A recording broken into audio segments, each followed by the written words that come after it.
The Great Escape is one of those iconic World War II action films, which portrays the real mass breakout of Allied POWs from Stalag Luft 3.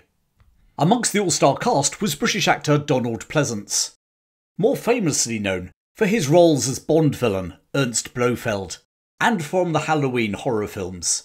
He plays a forger who goes blind in the camp. Nevertheless, his character escapes with James Garner, but is eventually shot by the Germans. But what a lot of people don't know is that Pleasence had actually been a prisoner in the Second World War and shared his personal experiences with the film's director. So, what did he actually do in World War II? How did he become a prisoner? And where was he imprisoned? Well, this is his story, and thank you to everyone who wrote in to me requesting it after my recent episode about another actor POW, Peter Butterworth of Carry On fame. Donal Pleasence was born on the 5th of October 1919 in Worksop, Nottinghamshire. His strict Methodist family moved to the East Lindsey area in the nearby county of Lincolnshire, where the young Donald was brought up. Eventually he attended a grammar school in Sheffield, before beginning work as a clerk at a railway station near the Steel City. However, whilst being a clerk might have suited his father, it really didn't work for Donald. He had another ambition: acting. And so in 1939 he changed careers, joining the Jersey Rep Company. It wasn't a great year to change careers. On the 3rd of September, the UK declared war on Nazi Germany. Unlike other actors, such as Clive Dunn and David Niven, Donal Pleasence did not rush to join up. In fact, he declared himself a conscientious objector and refused to enlist.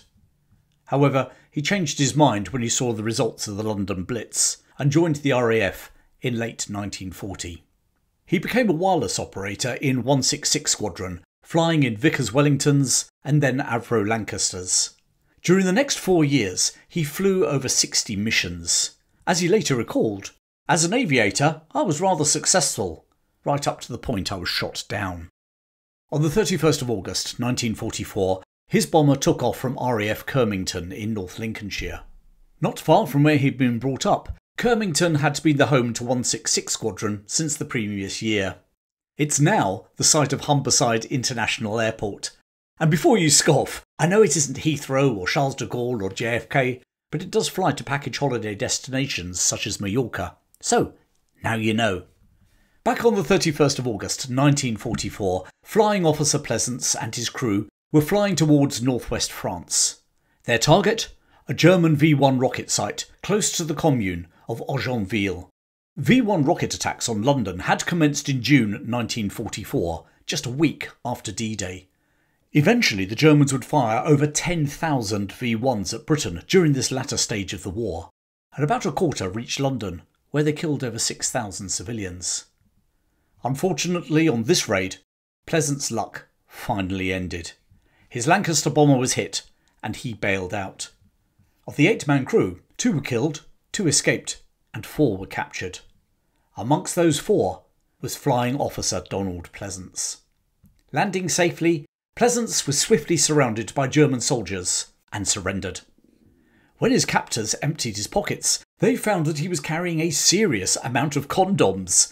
Now, these were not something he was carrying in case he met some young French ladies. As the RAF officer explained, he used them to protect the aircrew's microphones from condensation. One of the Germans curtly informed him he was not going to be needing those where he was going. He was to spend the rest of the war in a German prisoner of war camp, Stalag Luft 1. Before I go on, I just want to thank Bernard, Jen and Jonathan for their ongoing support as patrons. And if you'd like to support my work and get exclusive live talks that deep dive into British history, then please click on the link in the description. And now, back to the story. Stalag Luft 1, or 1, was situated on the Baltic coast of Germany, close to the city of Bad, which is about 100 miles northwest of Berlin. Originally established in 1941, by the time Pleasence arrived at the camp in late 1944, it was home to nearly 9,000 POWs. British and Canadian airmen accounted for less than 20%, a fifth, of the men. Can you guess who made up the rest? During World War II, 94,000 US servicemen were captured by the Germans and their Italian allies, of whom nearly 36,000 were airmen. and by now 7,500 of those American airmen were housed in Stalag Luft 1. One of the Americans already in the camp when Pleasence arrived was John C. Morgan. From Texas, Morgan had volunteered for the Royal Canadian Air Force, but once the USA had entered the war, he transferred back to the US Air Force. Awarded the Medal of Honor following a bombing raid on Hanover, he was shot down in March 1944. Morgan spent the rest of the war in Stalag Luft 1. He was the only US Medal of Honor recipient to also be a prisoner of war. When he died in 1991, he was buried in Arlington National Cemetery. Actually, he was one of many notable prisoners incarcerated at the camp towards the tail end of the war. Amongst them was future Watergate burglar Bernard Barker and also flying ace Vermont Garrison. Garrison was another of those American pilots who had previously flown in the RAF. In his case, the pilot from Kentucky had transferred back to the US Army Air Forces in July 1943 and was one of only 7 Americans to achieve ace status during the World War II. He would go on to fly in both the Korean and Vietnam Wars, flying his 52nd combat mission on his 52nd birthday in October 1967. With 9,000 men incarcerated in the camp, tensions often rose over the smallest of grievances. On one such occasion, near the end of the war, a full-scale riot broke out. With the German guards' attention focused on trying to defuse the situation, 23-year-old Bob Hoover from the US Army Air Force, along with 2 other men, scaled the fence. Making his way to an abandoned airfield, he found a German reconnaissance plane, which he jumped into and flew to freedom. It's an incredible story, which marked just the beginning of an amazing career that saw him finally stop flying when he was in his late 70s. His dramatic escape to freedom is mirrored in a scene which doesn't end as happily in The Great Escape, and I'll get to that story in a little while. With the war going against the Germans, conditions in the camp began to deteriorate. Throughout the winter of 1944-45, there were frequent electricity blackouts, and even water supplies ran dry on occasions. In February 1945, Red Cross parcels, a vital supplement to wartime POW rations, were suddenly stopped. Many POWs visibly weakened, taking to their bunks, unable or unwilling to move. With the Soviets advancing from the east, many POW camps in modern-day Poland, such as Stalag Luft 3, from where the Great Escape took place, were evacuated, and the prisoners forced to march hundreds of miles in freezing temperatures. Some of those men now arrived at Stalag Luft 1, where their numbers increased the overcrowding and the pressure on the limited resources. A combination of exhaustion, lethargy and pent-up anger pervaded the camp. The only glimmer of hope was the prisoners' own newspaper, the POW WOW, short for POWs Waiting on Winning. A daily 2-sheeter. Each barrack received a single copy, and the prisoners devoured the updates on Allied progress. Actually, there was one other glimmer of hope. As a budding actor with experience of rep theatre, Flying Officer Pleasence produced, and then also acted in, concerts which tried to relieve the tedium of camp life.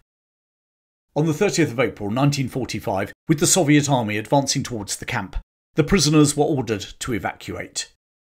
Senior POW officer Colonel Hubert Zemke, United States Air Force, refused to give the order to the inmates. Heated negotiations with the German camp commander ensued. Now, it just so happened that Zemke was the son of German immigrants, and thus was able to speak German fluently, which probably aided the prisoners' cause. Eventually, it was agreed that the guards would leave and the POWs remain behind. The following day, the camp was liberated by the Soviets. Zemke ensured that all the POWs wore armbands on which their nationalities were written in Russian. This seemed to do the trick, as whilst the Soviets wreaked revenge on local German civilians, the Allied airmen were left alone. In fact, many of the POWs joined their Soviet liberators, advancing into the nearby city of Bart to celebrate with any drink they could find. The ensuing chaos in the town forced the Russian commander to declare martial law to restore order. This applied not just to his own men and the German civilians, but to the POWs as well. Donal Pleasence and his fellow POWs now found themselves back in the camp, with the German guards replaced by Soviet ones, who refused to allow them to head off towards the British and American armies to the west. Eventually, after 2 weeks, an American colonel arrived and threatened to shoot the Soviet camp commander if he didn't release his supposed allies. Pleasence, along with the other British and Canadian airmen, was repatriated directly back to Britain. Meanwhile, the larger American contingent was sent home via the huge transit camps situated around Le Havre in France, known as Lucky Strike camps, after Lucky Strike cigarettes. Donal Pleasence actually spent 6 months in hospital suffering from malnourishment before finally being demobbed in 1946. Following the war, he resumed his professional acting career, initially back in rep theatres at Bristol and Birmingham. Despite the fact that he's best remembered for his film and television appearances, he was an accomplished stage actor who was nominated 4 times for Tony Awards on Broadway. He made his first television appearance in the year that he was demobilised and went on to appear in over 70 TV shows and series. These included playing Prince John in the ITV series The Adventures of Robin Hood during the 1950s. He also appeared as Ignatius Slate in the 1980s series Dick Turpin, which starred Richard O'Sullivan, and which I mentioned in my recent episode all about the real Dick Turpin. Check it out afterwards. I'll put a link in the description. Also worthy of mention is that he managed to appear in Columbo and that other great 70s series, Hawaii Five-0. In 1954, he got his first film break in The Beachcomber. In a career that spanned 40 years and encompassed about 140 films, he was fortunate enough to work with the likes of Alec Guinness, Dirk Bogarde and Richard Burton. With his bald head and penetrating stare, Pleasence became most famous for portraying evil characters such as the notorious murderer Dr. Crippen in 1963. But probably the role that he's best remembered for was the James Bond villain Ernst Stavro Blofeld in You Only Live Twice. Goodbye, Mr. Bond. For a slightly younger generation, he will be remembered as Dr. Samuel Loomis in the cult Halloween horror films. Along the way, he played Heinrich Himmler in The Eagle Has Landed, which starred Michael Caine. Another great war film, although personally, I think the book by Jack Higgins is even better. And speaking of the Second World War, he also starred in The Great Escape. Based upon the real POW escape from Stalag Luft in 1944, Pleasence played Colin Blythe, the forger who, if you remember, slowly lost his sight. His character was a fictitious addition to the story, written by former POW Paul Brickhill in 1950. In the film, Colin Blythe, despite losing his sight, nevertheless participates in the escape, being helped to freedom by James Garner. In a scene reminiscent of Bob Hoover's escape from Stalag Luft, they steal a German plane and fly towards Switzerland. Unfortunately, a mechanical failure results in a crash landing while still in Germany, and Pleasence's character is shot by the Germans.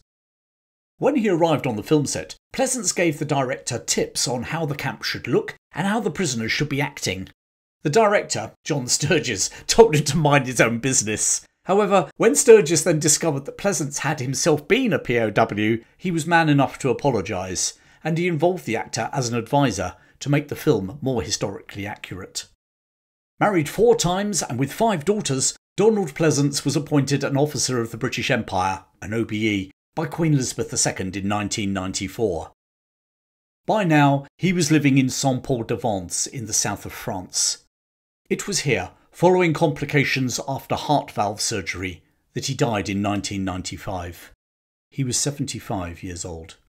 Donal Pleasence, with 140 films, 70 TV appearances, 4 Tony nominations, that's one heck of an acting career. And he was a war hero too, flying 60 missions and spending 8 months as a prisoner of war.